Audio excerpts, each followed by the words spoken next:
Win something one time and it could be a fluke. Do it twice and people know you're for real. Win it 3 times and we use the word dynasty. And if you win something a 4th time, now we're talking about total dominance. For the 4th time, the Oklahoma Association of Broadcasters has named Aaron Kauk's The Skinny on Sports Report the non-metro sportscast of the year. Good afternoon, Western Oklahoma. I'm Aaron Kauk, and this is The Skinny on Sports Report. Congratulations, Aaron, or should we say Mr. 4-timer. Now keep on dominating. If you build it, he will. It's The Skinny on Sports Podcast with Aaron Kauk. I throw balls far. You want good words? Data language. Talk real sports with a real man. Come after me! I'm a man! I'm 40! And now, here's the be-all, end-all, know-it-all of high school, college, and pro sports. Aaron Skinny Kauk with The Skinny on Sports. We're talking about practice, man. I'm the MVP. And a good Monday morning out there, Western Oklahoma. Welcome to The Skinny on Sports, right here on 98.1 FM. The Sports Animal. We're hanging out at Sayre National this morning. I'm sure it was a wonderful weekend over here at Sayre National. Weather was nicer. Saturday scramble, the next to last one, the last Saturday scramble coming up this week on April 1st, and then the following week, Thursday night will start. Of course, the alumni tournament is the 8th of April, just a couple of weeks away there. There still looks like 6 spots remain, so that means half of those were gobbled up this week. We had 11 spots remaining when we were here last Monday, So that thing's filling up fast. The Bob, there's still some spots in the AM, but you better hurry. That thing is going to fill up by the time the end of April rolls around, and so you might as well get your team entered right now. That way you don't have to worry about missing out on a great weekend here at Sayre National at the end of April. I mentioned the Saturday Scramble. Oh, no. Speaking of the Bob on the winning team. The Bob himself. The Bob himself is on the winning team. It was a playoff, and, I wish I'd have been does anybody have video of this? Because like you need video evidence. The Bob himself made a putt on number 2 to win the playoff. Very cool. I'm going to need some video evidence of this because I bet he was giving them all kinds of heck. We need the particulars, right? The length of the putt. That's right. Somebody tell me exactly how that worked out. So it was Bobby, his son Jackson, which I played with Jackson about a month ago out here, and he was playing really, really well.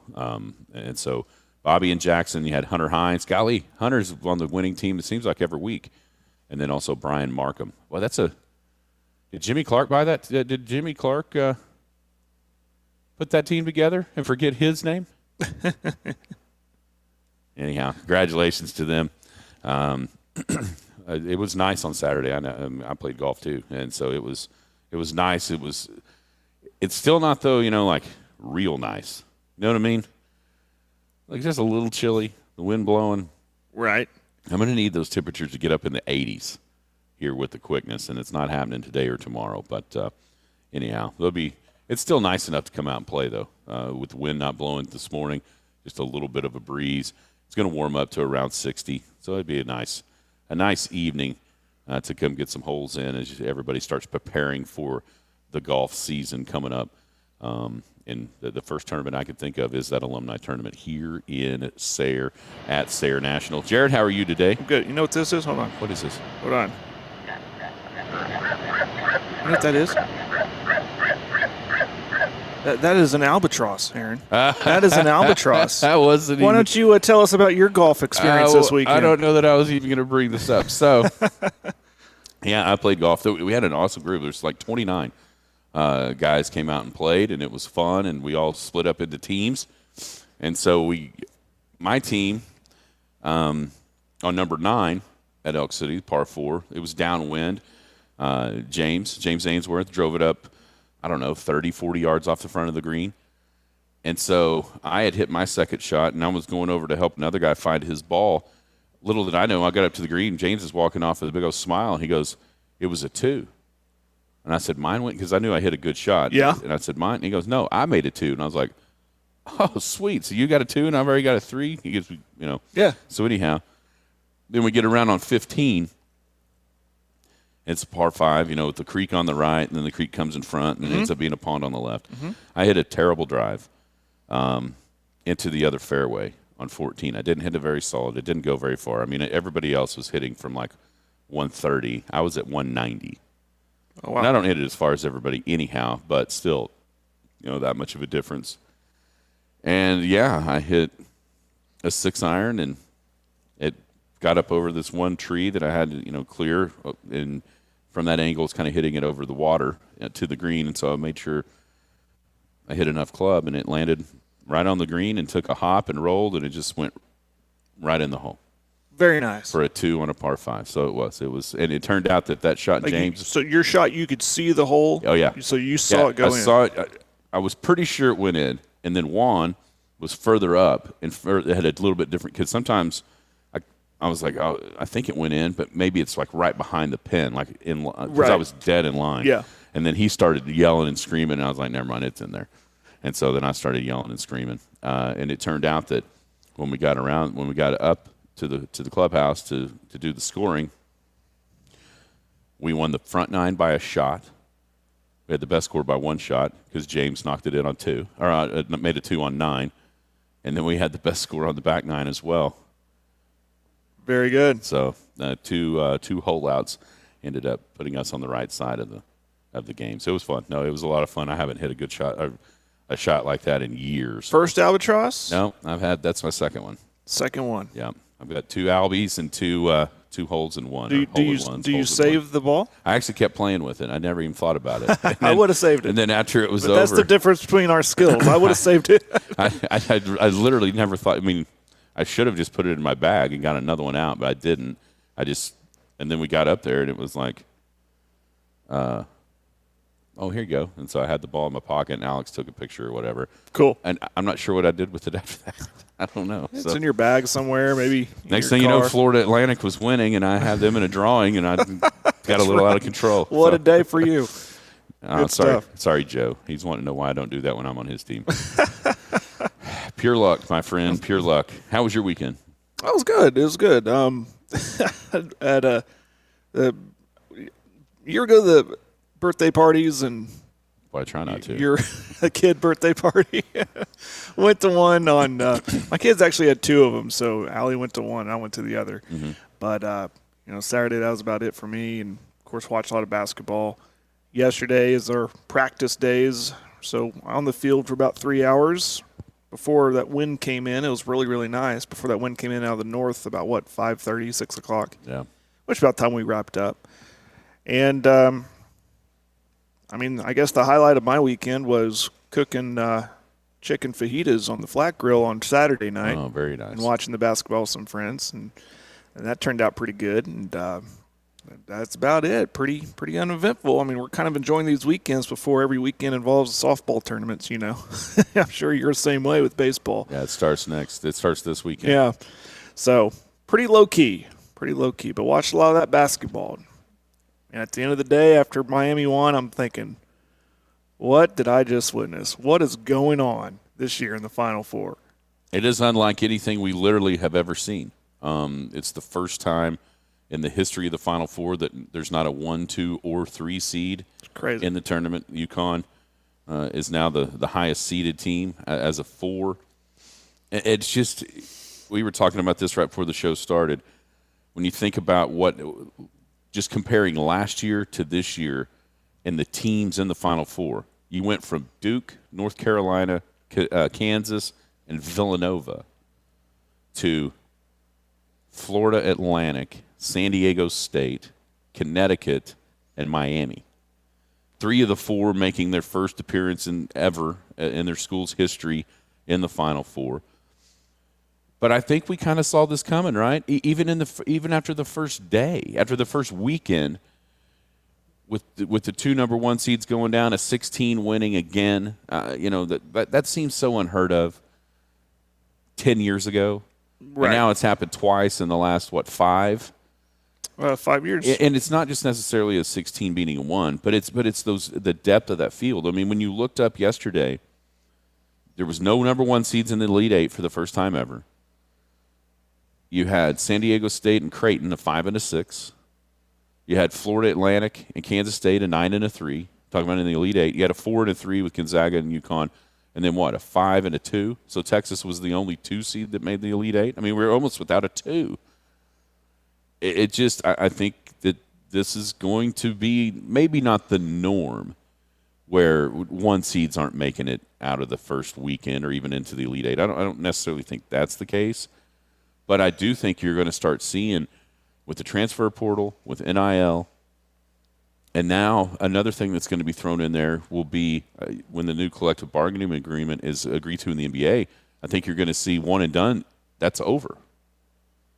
So how much does that then affect and create even more parity in the game when those high-end caliber guys, even though you're having them from 1 year, a lot of times they can make the difference between getting beat out in the round of 32 or even making a run into the Final Four. And without some of those guys being available to the top-end schools, I think maybe something that doesn't seem like it's possible, and that is building a culture, building a brand, building chemistry. Maybe it's not possible in the Power Five or at the top level of college basketball, but we're seeing that it is other places. In these smaller schools, the mid majors, or even the Big East, considered a power, but not really when you think about football. Mm-hmm.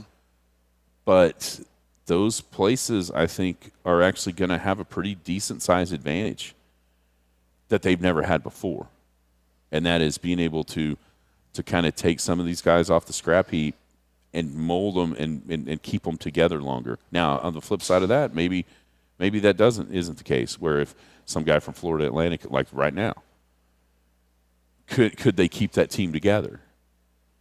Or is everybody else watching this just waiting to poach? Right. Just waiting to poach guys off of these teams that make runs. It's going to be an interesting study as this moves along, because we're just kind of right in the beginning phases of what this is how this is going to determine and change college basketball. Well, I was thinking about after that game last night when the Final Four was officially set, I thought, is this the new normal of parity in college basketball? A lot of it factors into that, and we asked Jim this last week, and we'll probably broach on the subject again today about, NIL is a big reason. He mentioned the COVID year. Eventually that's going to wrap up, so I kind of take that out of the equation. But I think obviously the NIL is a big part of it. I think it's a big opportunity for these smaller schools. Even Creighton, even though they lost, but they lost by a point, and they had every chance to win that game. But the smaller schools, FAU and San Diego State, and others, that they can say, listen, if the situation's right, and if the as far as recruiting is concerned, they go into a guy or to a home and go, you can have as much success here as you do at one of those big schools. Because look what we did last year. Look what we've done. We've been in the Elite Eight so many years. Look at Gonzaga. They can continue to get themselves in position and just can't quite get over the hump, but they're always there. And I think parity, for me, I like it. It's so good for the game. I am intrigued by this Final Four. I know you said off air that the network execs are not. That this is not what they wanted. There's no way they wanted this. But for me, just as an outsider looking in, fan of the game, just I'm intrigued by it. I have no rooting interest to win. Maybe I'm rooting a little bit for the underdog, which is going to be either FAU or San Diego State. Just say which one. Yeah. They're all kind of underdogs. So I am intrigued. And that's going to be the big question. Will people watch? Because the big dogs aren't there, the blue bloods aren't there, will people tune in to watch this year's Final Four? That's what's going to be really interesting to me when we see those ratings come out. I wonder what that's going to look like, because this is a brand new age of Final Four. Will people watch it, or will people tune out? I think it's so interesting for that question to be backed up with last year's, because last year, as I mentioned, Duke, Kansas, North Carolina, and Villanova in a lot of ways is the new age blue blood, even though they had the 85 season, and they've had some, but they're not anywhere near the level of those other three overall, but recently they kind of have been. Mm-hmm. And so you're talking about 4 major brands of college basketball a year ago versus this one this year. I think it's going to be – I don't think there's any way people are going to watch like they did last year. just because they're not familiar with the names. I know maybe that works for like the hardcore college basketball fan and the hardcore sports fan in a lot of ways, but to just random people that want to turn it on because it's the Final Four, I just don't see it happening. All right, let's take a break. When we come back, we'll talk about what happened what happened in the games as they developed and gave us this crazy Final Four, one the likes of which we literally have never seen. We'll recap the weekend in college hoops and the NCAA tournament next. Coming back live from Sayre National right here in Sayre. It's Skinny on Sports on a Monday on 98.1 FM Sports. The times are changing. The grass is greening. The days are getting longer. That means golf season is upon us. With April approaching, the Saturday scrambles at Sayre will give way to Thursday nights. Tournament season will also fill the calendar in April, starting with the 2-man alumni scramble and ending with the second annual 4-man known as the Bob at the end of the month. Slots are filling up fast, so get your team in today by contacting Sayre National at 580-928-9046. Come enjoy the atmosphere at Sayre National, Western Oklahoma's most inclusive club. The Skinny on Sports. We've gone too far. There's too much to lose. We've got to keep our composure. That was actually from the Texas locker room at half. Oh, man. Welcome back. Skinny on Sports, 98.1 FM, the Sports Animal. We're hanging out at Sayre National this morning. Don't forget, you got the alumni tournament, the 8th. It's a 2-man. There's just a few spots left in that one, so if you want to participate, you better get in there. It's $100 for a 2-man team.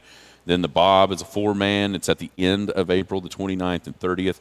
There's still some spots in the morning, but those are going to fill up fast. There's already been multiple spots taken on both of those tournaments just in the week since we've been here. And so get involved. Alumni. Of course, the Dean Jackson Band coming out for the Alumni Bash after the golf tournament on Saturday.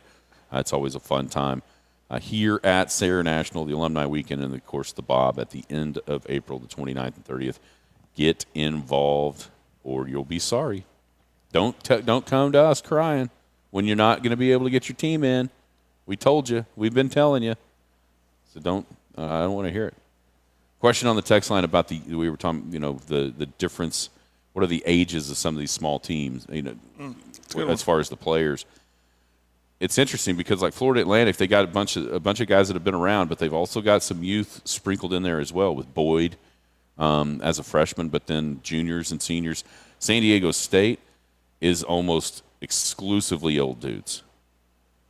When you look down through the guys that play and the guys that make the difference, they're juniors, seniors, and you mentioned the COVID year. How many? It doesn't. Does I it can't see designate it now. that? It doesn't say.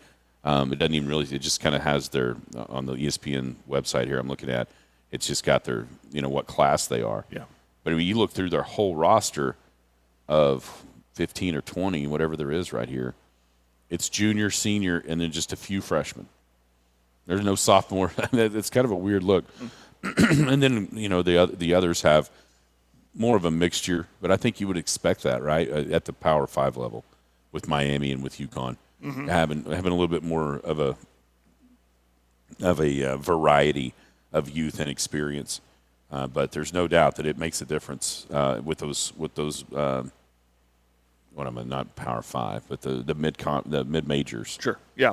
They're definitely more experience laden teams, and I think that's just going to continue, and get it. It's always kind of been that way, and I think it's going to continue to be that way with the way the transfer portal is and all that. Games wise, which result shocked you the most? Starting say Friday night all the way through into where we are now with the Final Four. I think the way Gonzaga got beat by UConn, I figured there'd be more of a fight there. We had it on. I said we were watching. We had it on, and we were hanging out. And every time I look up, that score got more inflated to the point I thought, this is laughable. What is this? That is just shocking to me. I didn't think a Gonzaga team would get beat that bad. So that one, I think, was the more shocking one for me. How about you? No doubt Miami beating Houston. And not only beating them, but the way they beat them. They beat them up, and they scored, what was it, ended up being 87 or 88 points. Mm-hmm. That was the one that I was just like, what just happened? maybe not. I mean, I was shocked that Miami beat Houston first off. But then to be able to run up the score like that, of course, then they do it to Texas as well, yesterday and putting up a bunch of points. I watched that Miami team in the first round against Drake, and they should have lost. Yeah. They absolutely should have lost that game. And they find a way to win, and then they get by Indiana. Since then, though, they've been rolling pretty well. And so, but that's still, when I was, I think a lot of the country and where I was, the Bama game was on, and everyone was kind of fixated on the fact that Alabama was losing. And then I kept it up. My attention was on the little bottom line thing, going, what is going on here? Mm-hmm. Houston's going to give up 100. When has Kelvin given? And so that one was the one that really surprised me, and especially with the way it happened. If they'd have beat them 67-52, I'd have been like, okay. But putting up that amount of points on that Houston team, that was what really did kind of surprise me. Other than that, though, I mean, obviously San Diego State maybe should have been, but Alabama, like I said it as soon as we came in here after the SEC Big 12 Challenge. There's no way they can be that good if they lose to Oklahoma by that many. Yeah, I mean, they have the ability just to lay an absolute egg, obviously, because OU was terrible. And I don't care where that game was played, but to lose to that team by that many was a huge warning sign for me as far as picking the bracket and where I had Alabama being eliminated at, way short of a lot of others. And that just always stuck in my mind about them, was that you can't, in my mind, you're not a national championship title winning team if you lose to that team by that many. And so that maybe for that reason, that one didn't surprise me as much. I was a little sad. I really got to taking a liking to that Creighton team. Trey Alexander, I saw him play in high school. Right. So that's I'm sure part of it. McDermott seems like a pretty good dude. Been there forever. I don't know why Iowa State didn't work when he was there. It seems like it should. Seems like it's almost the same place, right? Except for one's in the Big East and one's in the Big 12. But as far as being able to recruit and get that type of player, and that obviously that type of team can work anywhere. It just never quite took off at Iowa State like maybe it should have. But boy, he's found his spot there at Creighton, and they've, what was that, 3 straight Sweet 16s, and had every chance to be in the Final Four, just unable to get it done. That foul. That's my question. Was it a foul? I mean, by the letter of the law, yes. I mean, he clearly had his left hand on his hip, but the way that game was called, that wasn't a foul until right that second. Yeah. That's the only. And I agree with what I can't remember the guy's name on the call with Ian Eagle. You shouldn't reward the defense for getting beat and allowing, just because it's at the end of the game and you don't want to make that call, right? Mm-hmm. The offense should get the advantage, but at the same time, I've always been one of those. You also hear, well, if it's a foul in the first minute, it's a foul in the last minute. Well, guess what? It wasn't a foul in the first minute. That game was like a football game. Yeah. And then for that to be kind of the decider, it left a little bit of a bitter taste in my mouth, honestly. But I get it. I mean, he did get fouled. Whether or not it was affecting the shot, I mean, it's almost kind of after he shot it. But, with the balance and all that on a runner, any little contact can definitely affect where the ball goes. But for me, I'd have rather not seen it. But it's not just because I'm sitting here going, oh, no, you can't make that call at the end. The only thing I would say about that is they weren't making that call until the end. Sure. It's a chicken-egg thing. When to make the call, it is what it is. But should you make the call, it's very 50-50 polarizing situation. So, but still gave for an entertaining game. You like the drama like that at the end. And even that Texas-Miami game towards the end was still, very, very tight. And kudos to Miami. Down once, 13 points, coming all the way back? Yeah. Yeah. So, and to your point about Alabama and Oklahoma, same thing I think it could have been said about Texas. They struggled, even though beating Oklahoma, both times they played Texas struggled with OU. And that's a good barometer, I guess, is if you struggle against a team like OU, then you're probably not a team well built to go deep in the tournament. I always wondered what it would be like, would the lack, with the situation with Chris Beard in the early parts of the season, there's always that question about Bill Self in Kansas. He wasn't there. Is that why they lost? I wondered if you get that late game situation or late tournament situation with the lack of the presence of a Chris Beard, or is it too far removed that wasn't much of a factor? I think he essentially coached the whole year. Rodney Terry, and he's going to get that job. I just saw one of the Texas insiders expecting an announcement tomorrow. That was the talk of what did he have to do to earn it. I'm a little surprised they're going to give it to him, quite honestly. Me too, because I've heard that he is not a big fan of recruiting. Mm-hmm. He's a good coach, but, he was playing with guys that more or less Beard was able to get on the team. But that's interesting. I mean, he's a good coach, clearly. But it's a matter of, okay, is he going to go and continue to recruit at a high level that Texas and the Texas boosters expect him to do? Question on the text line, what about Beard? He took the Ole Miss job, right? It's at Ole Miss. Yeah, okay. I thought it was official, but I wasn't 100% they've sure. had the announcing press conference, all that stuff. Last week, wasn't there? Maybe 2 weeks ago. A week and a half ago, something like that, yeah. Yeah, he'll be at Ole Miss. All right, we better take a break. When we come back, the ultimate Jim Traver, I'm sure he'll give us his thoughts on what happened this weekend. It's no even reason to ask anybody about their bracket because nobody's is any good whatsoever. On our Western Oklahoma Realty bracket challenge, only one person can make any points from here on out.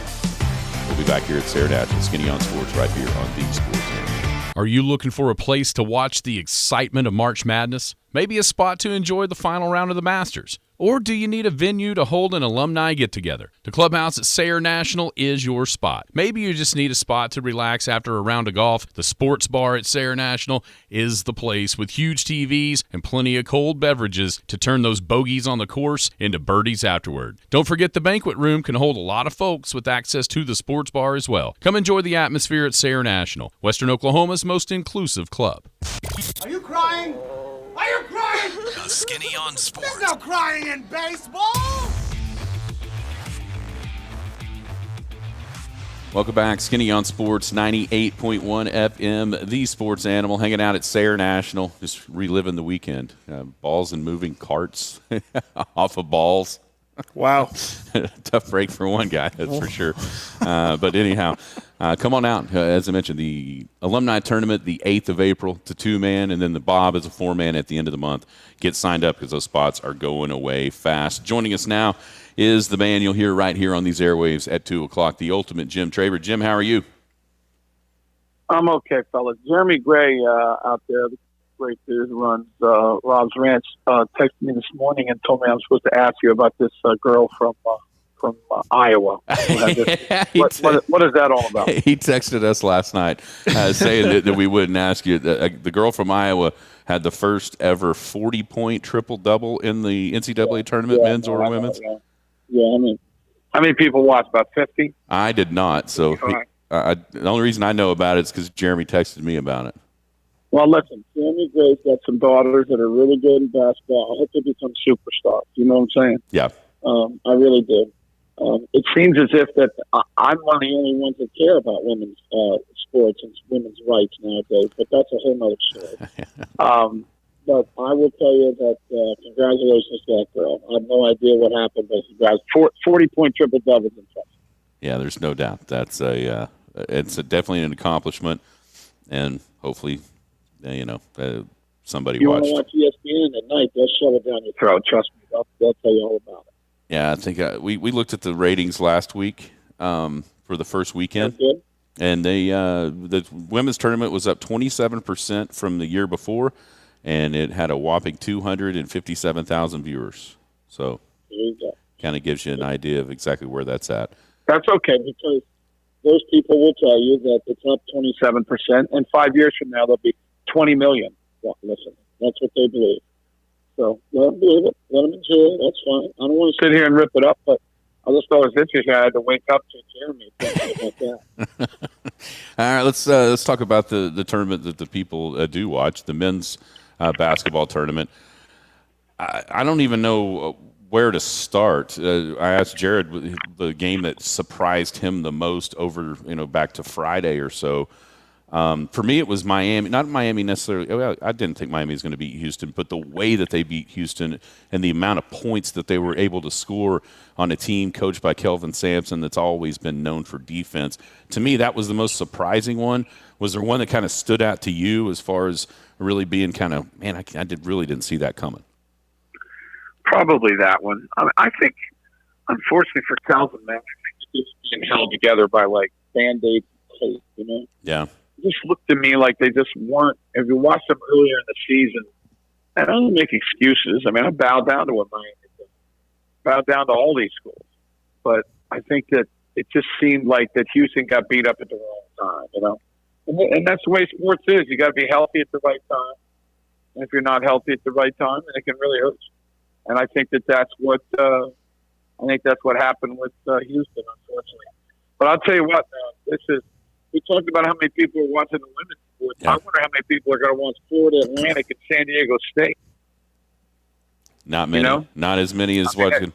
You remember who was in the Final Four last year? No, I do not. But I'm sure they were number one seeds. It was Duke, Carolina, Kansas, and Villanova. There you go. Well, that's a blue blood festival right there, no doubt about it.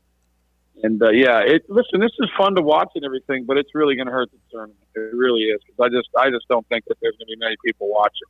We know people, but you know what I'm saying. Not as many as there would have been with some of the other schools. But it sure is cool. I'll tell you, there's a bunch of parity going on in college basketball right now, and I think that it's changed even more so. I talked about it last week. I think you and I we talked about it with the that's my grandson, by the way, yelling in the background. Just came in.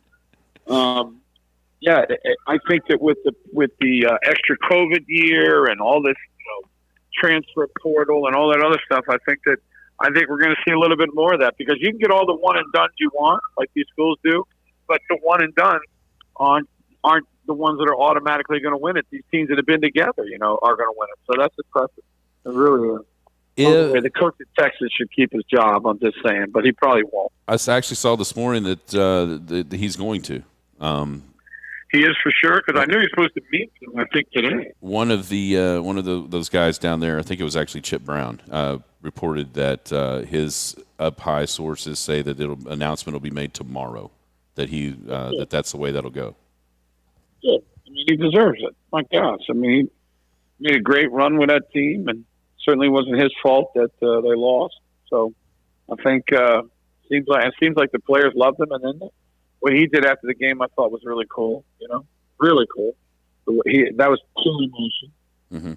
So, but man, the teams that are in this thing are nobody can predict it. I know a lot of people love UConn. I will say that. A lot of people like UConn at the beginning of the season, and they just throttled Gonzaga. UConn's good. UConn's definitely the best team that's alive. Doesn't mean that they're going to win, but they're definitely the best team that's still around. Yeah, I mean, that's the only, obviously the only one that anybody we had a group of guys that filled out brackets. That's the only one that anybody had, even to the Final Four. And out of 50, 8 guys in our group, only one can actually get a game right in the Final Four. So it's been a wild year for brackets, that's for sure. I got nobody left. I had UConn. That's the only one I got right. Well, that's good. That's very good. Did you have them win in this round? No, I had them losing to Texas. I had Texas winning it all, and so I'm done essentially now. But you mentioned the one and done. How much do you think it could affect if that goes away? And what they decide to do NBA-wise with the new CBA, it looks like maybe the high school guys being able to be eligible to get drafted is coming back. How much could that affect college basketball, and maybe even in a positive way by making those guys hang around for a couple years instead of just one? I think it would be positive. Baseball's got a lot of problems, but the one thing that they do well is their draft. If you want to leave after high school, go for it. If you're going to go to college, you got to stay 3 years. Mm-hmm. And maybe 3 years is too much for basketball. But if you do 2 years, I think it'll help a lot. I think you'll see better players. And, all this, I can't stand it when people go, oh, what about these kids that are going to try to go get drafted? Hey, listen, they have, it's free will. I mean, you can't just control what people do. If there's an 18-year-old kid out there that believes that he can play in the NBA, then let him go. And maybe he'll be able to get to the G League. Maybe he'll be able to play overseas. I don't know. But that's just the way life is. You can't just control everybody's life, guys. Right? I mean, you can't just say, you're not allowed to do this, you're not allowed to do that, when it's not like a legality thing. So this is what I know. That if any of us had a son that was brilliant in physics and coming out of high school, and he was so smart that like Dow Chemical came to him and said, we want to pay him $300,000 to go play to help us with things that we're doing. He would be allowed to do that, right? Yes. He's not allowed to do that. If we thought it was okay and he wanted to do it, that'd be great. So why is it different in sports? I don't understand it. I want to go back to coach, and you mentioned Kelvin Sampson. Is he happy? I mean, do you think this is where he's going to end his career, or is he looking for a bigger job? I know you and Al were kind of broaching on that subject last week. I'm real curious what happens there with not even Kelvin, but his son too, Kellen. What do you think the future is with the Sampson family? I don't think Kelvin's going to leave Houston. I think this is his last job. Now, I don't think he's leaving right away. I think he's going to stay for a while. And then I think that Kellen, they're going to have to decide on what they want to do. Are they going to say, is Kellen going to have to go somewhere else for a little while, then come back? Are they all going to be happy with him just staying down there as the assistant and then maybe then probably taking over when Kelvin decides to leave? So I don't think Kelvin's going anywhere. I think he's staying in Houston. And as far as Kellen's concerned, it's going to be up to them. I would make the suggestion to go somewhere else for a little while. I really would. See if you can get a job somewhere. Like if the McCaslin dude is going to Tech, is that done yet? I don't know. Is that totally done? I haven't seen that it's totally done, but it well, sounds if he like does it is. that, then Kellen should go to North Texas. Now, is it a chance? Sure it is, but you can start being a head coach. And if he goes there and does a good job, then I'm sure that he'll be the next coach at Houston. Now, if you just stay at Houston, then you're probably guaranteed to get the job, but you may have to stay there for another 3, 4, 5, 6 years, whatever. If it's me, I'm going to probably go and try to get another job and then see. I guess Al said that he had heard that he interviewed with Wichita State, so maybe he's already trying to get another job. But North Texas would be, I think, a solid job. Also, maybe he'll go there and change the brand of basketball that they're playing. Yeah. I mean, it's always been in the back of my mind, Kellen-wise, this would be, it looks like maybe about the right time. If he could go to North Texas, keep that thing going to the level kind of that it has been. It's been a tournament team here and there for maybe just next year. I think there's another job that people will be clamoring for him to take, and that's at Oklahoma. Well, that's a very, very good point. And, obviously, not right now Oklahoma is better than Houston, but overall Oklahoma is a better job than Houston. The Kellen has roots, obviously. Don't forget, too, his best friend is the athletic director, right, at Michigan State. Mississippi State. Selman. Yep, that's right. I don't know what I'm talking about. Yeah, Mississippi State. Mississippi State, right? Not Mississippi. Mississippi State. Yeah, Mississippi State. And so, there's always a chance there. So, you know how I feel. I think in a year from now, we're going to be looking for coaches at OU and OSU. But I could be wrong. But, yeah, Kellen. I think Kellen's got a really good career ahead of him. He just has to decide whether he wants to go somewhere else. If he would ask me, I would say, yes, go somewhere else. But that's kind of hard, man. You got family. You're going to take grandbabies away from the mom. I know Karen Sampson really well. She's a wonderful woman. Not like my wife, your wife. When you guys get grandbabies, I'm just letting you know that you will become way down the list. You're going to go so far down the list behind the grandbabies you won't believe. So all of that stuff is interesting for them down there. But to answer your original question, Jared, I think this is Kelvin's last job. I think that he will be there for a while.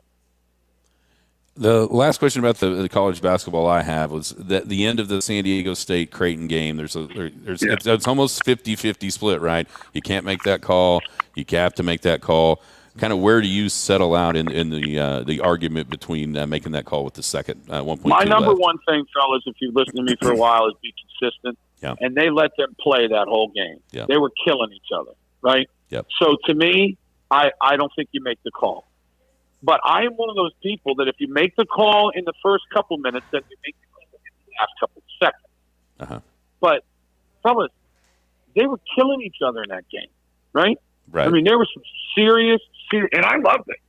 But there was some, like I watched Thunder last night. Gee, Christmas, every 5 seconds, a whistle blow. So they were letting them play. So I'm not here to say whether it was a foul or not, because I think everybody agrees that there was a foul. Mm-hmm. But call the game consistently. That's all I ask. If you'd have called that 5 minutes into the game, then call it there. I don't think they would have called it 5 minutes into the game. That's what I'm trying to say. But that's a shame for Creighton. It really is. But San Diego State got it done. So now we have to listen to Michael Cage talk about San Diego State. That makes it even worse listening to him. Speaking of Michael Cage, Thunder last night go even on this 4-game road swing out west with bookending the win against the Clippers last Tuesday with the win last night against Portland.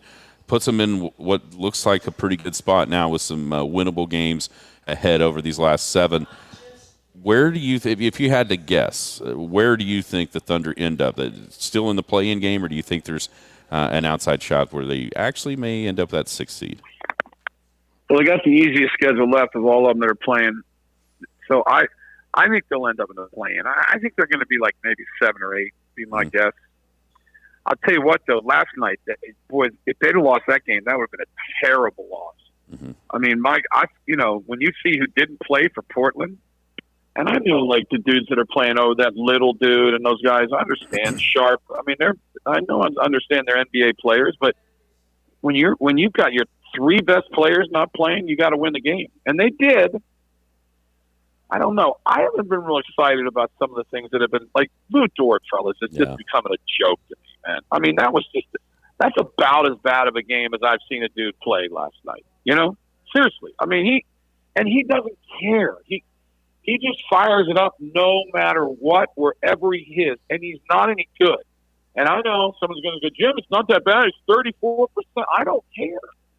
It's not a normal 40% or 34% when you go 0 for 4, 1 for 6, 1 for 5, and then 4 for 6.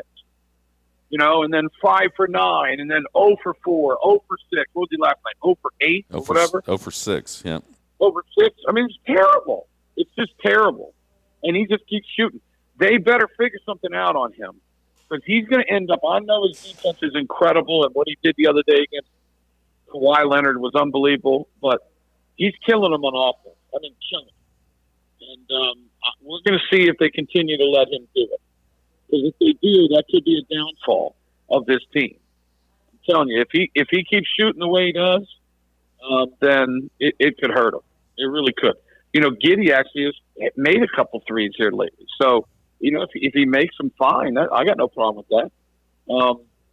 But yeah, they won the game, but I certainly am not going to call it a good win. That was a win. That was a game you had to, right? You had to win that game.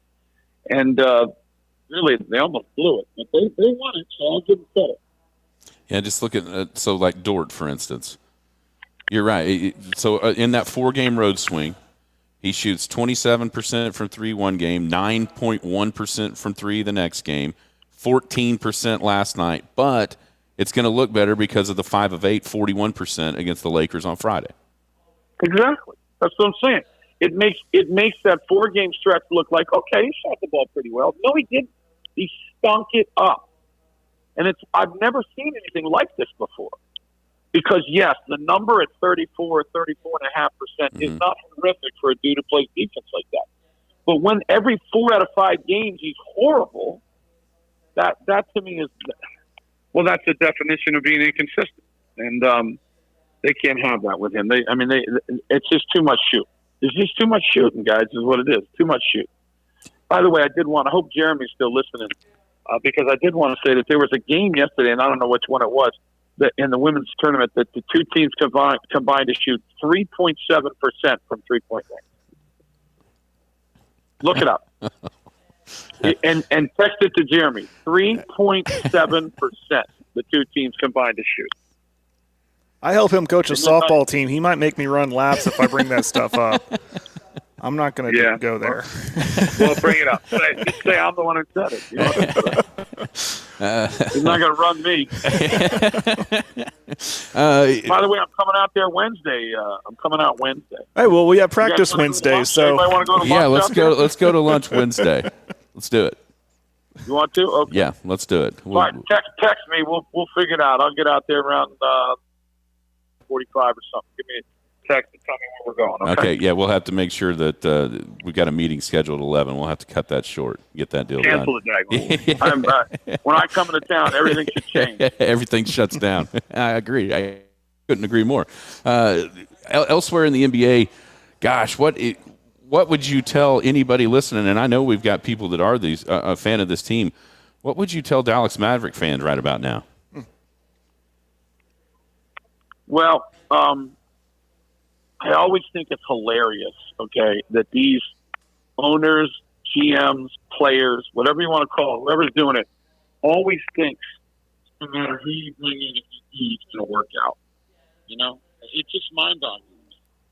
You know, you look at all these different teams. Well, bring this guy, the Nets, the Lakers. It just goes on and on. The fact of the matter is that those two dudes are pretty much the same player. They're a little different, I know, but they're pretty much the same player. And it's not working. I got to tell you, I'm getting so sick of Luka, I can't explain it to you. And then what did he say last night after the game? He says, I'm not having any fun. You know, I used to smile. Well, so whose fault is that? I guess you're going to blame the referees on that, right? That's what it is. Everybody's against you. I'm so sick of the guy, man. It makes me not want to watch him play. It makes me not like him. They just cry way too much. And frankly, I've talked about it. I think the Thunder are starting, as they get better, I think they're starting to cry a little bit more too. I don't know why everybody has to do it, man. If you think it's a bad call, you know, okay, you can say something, but you don't have to every single call. Every single call, these dudes cry. They don't ever foul anybody, and they get fouled every single time. And Frank, like I said, the Thunder are starting to do it a little bit too. But Luka's, oh my goodness, geez, what is going on? The big fella is screaming. Anyway, yeah, they at least I don't even know what I was going to say. Now the little guy got me all fired up, screaming over here, yelling at me. My grandson. But anyway, did you foul him? I'm tired of watching the guy, and I think it would be really funny if the Mavericks don't make the playoffs. I do. I think it'd be really funny. Maybe they'll decide to change the thing. First thing, obviously, will be Jason Kidd, but that'll be the second coach for Doncic. When is it people are going to say maybe Doncic had something to do with it? You know? Yeah, and I wonder, with the way that things have kind of gone down there. Last year was the anomaly, getting to the Western Conference Finals. The rest of the years he's been there, it's been kind of disappointing.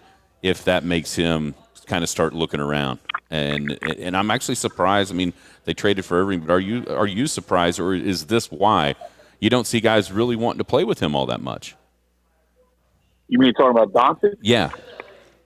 Yeah, I don't know. I mean, probably. Yeah. I mean, he the dude's a ball hog. Mm-hmm. You know, he just is.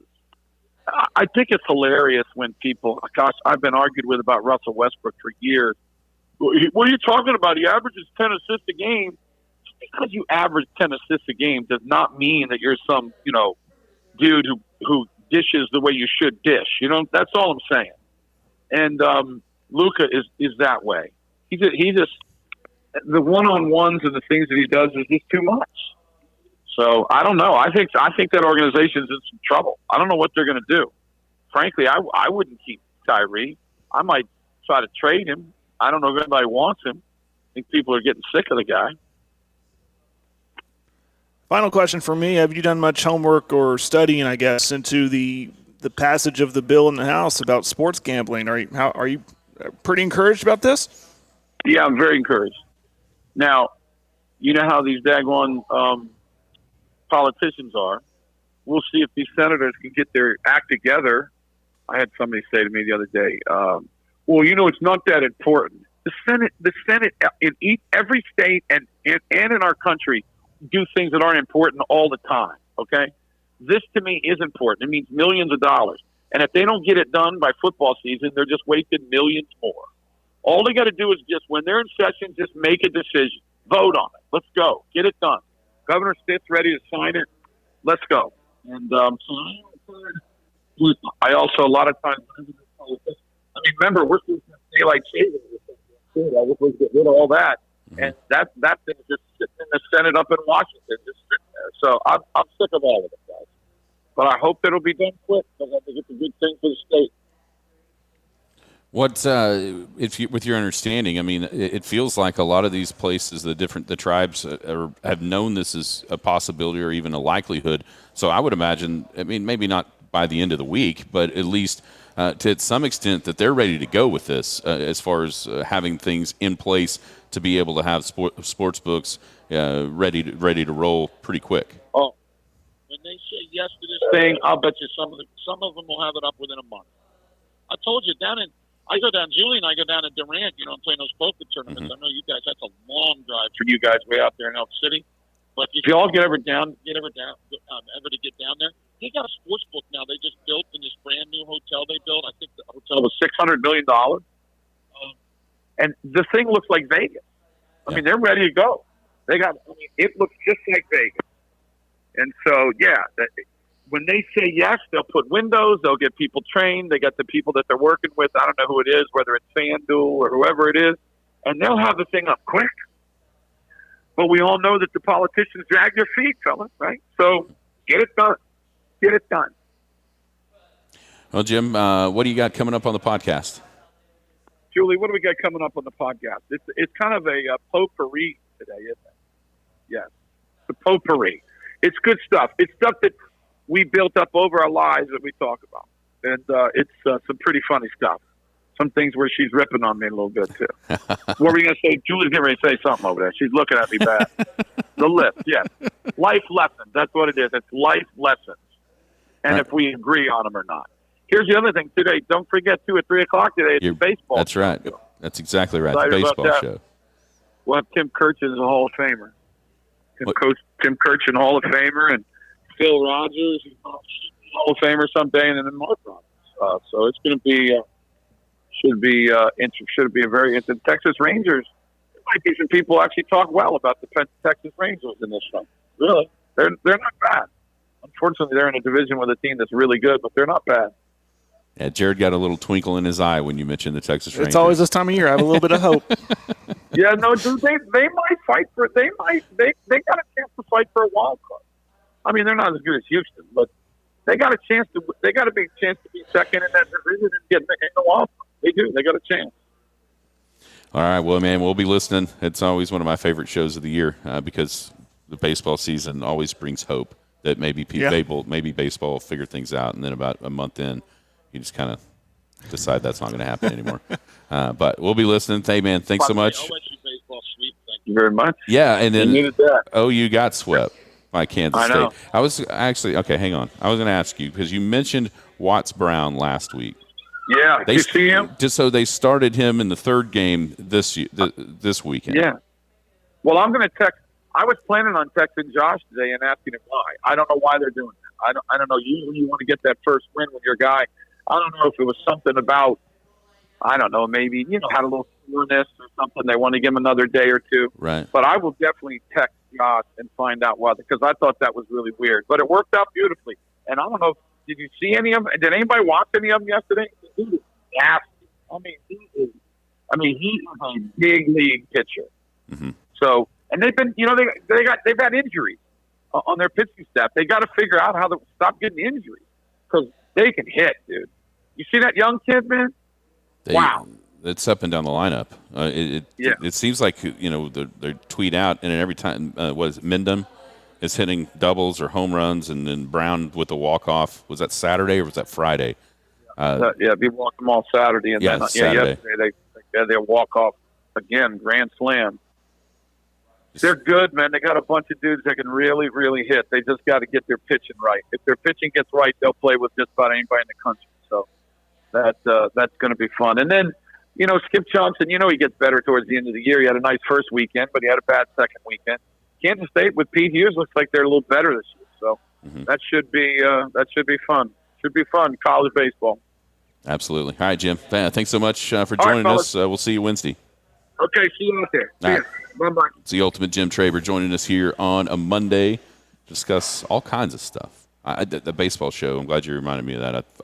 I put it on my notes on Friday, and then I didn't even open them up for today, as it just seems like it's a whirlwind in here. Yeah, that's always a really good show. It's not just put together last minute. This is well thought out. They go over every division, every team. It's awesome. And you get some, like Tim Kirchin, he gets him on, gets some well input. Mark's a really big baseball guy. I'm looking forward to it. 3 o'clock today. 3 o'clock today. The baseball show on Jim's show. All right. That'll do it from Sayre National. Thank you to the folks out here at Sayre National. Don't forget, alumni, the 8th. It's a 2-man tournament. There's 6 spots left, I think, over there on the pieces of paper. There's been a few more sign up in the morning on the Bob, so that's getting down to 9 or 10. That thing's going to fill up fast, so you better get in, even though it's a month away. Thanks to everybody here at Sayre National, and thanks to Jim for joining us. This has been the Skinny on Sports, hanging out right here on 98.1 FM, the Sports Animal. You've been listening to the Skinny on Sports podcast with Aaron Cow. Be sure to hit that subscribe button to get alerts of when the latest podcast is available. Thanks for listening. That ball is blistered to right. Way back. Goodbye. Win something one time and it could be a fluke. Do it twice and people know you're for real. Win it 3 times and we use the word dynasty. And if you win something a 4th time, now we're talking about total dominance. For the 4th time, the Oklahoma Association of Broadcasters has named Aaron Kauk's The Skinny on Sports Report the non-metro sportscast of the year. Good afternoon, Western Oklahoma. I'm Aaron Kauk, and this is the Skinny on Sports Report. Congratulations, Aaron, or should we say Mr. 4-timer. Now keep on dominating.